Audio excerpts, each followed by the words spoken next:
అయితే ఇకపోతే సిపిఐ నారాయణ గారు దాదాపు 70 సంవత్సరాల వయసు దాటింది. పెద్ద మనిషి, కాస్త అనారోగ్యంతో కూడా ఉన్నట్టయితే తెలుస్తూ ఉంది. ఆరోగ్యపరంగా అంత యాక్టివ్గా అయితే ఏం లేరు. ఆయన సందు దొరికితే మెగా కుటుంబం మీద మాట్లాడటం కోసం చాలా ముందు ఉండేటువంటి వ్యక్తి. మరి గతంలో అనేక సందర్భాల్లో చిరంజీవి గారి గురించి మాట్లాడారు నారాయణ గారు. మరి మీరు ఎందుకు మాట్లాడారు అని కూడా ఈ సందర్భంగా చాలామంది అడుగుతూ ఉన్నారు.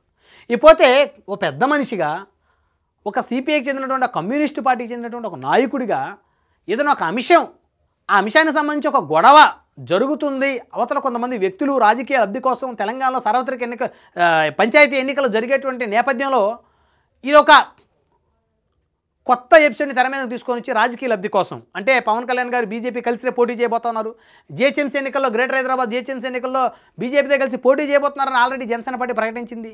సో కాబట్టి ఈ నేపథ్యంలో సిపిఐ నారాయణ గారు మాట్లాడుతున్నారని చెప్పి చాలామంది అభిప్రాయపడుతున్నారు. ఎందుకంటే బీజేపీకి బద్ద వ్యతిరేకమైనటువంటి పార్టీ సిపిఐ. మరి వాళ్ళు కాంగ్రెస్తో అంటగాగినటువంటి పరిస్థితులు అనేకం చూసాం. మరి అలాంటి సిపిఐ నారాయణ గారు రేపొద్దున పవన్ కళ్యాణ్ గారు బీజేపీ కలిసి ఇక్కడ తెలంగాణలో జిహెచ్ఎంసీలో పోటీ చేస్తే వారు బలమైనటువంటి సీట్లు సాధిస్తారనేటువంటి ఒక విధానంతో ఆయన మాట్లాడి ఉండొచ్చామని చెప్పేసి కూడా చాలామంది విశ్లేషకులు అభిప్రాయపడుతూ ఉన్నారు.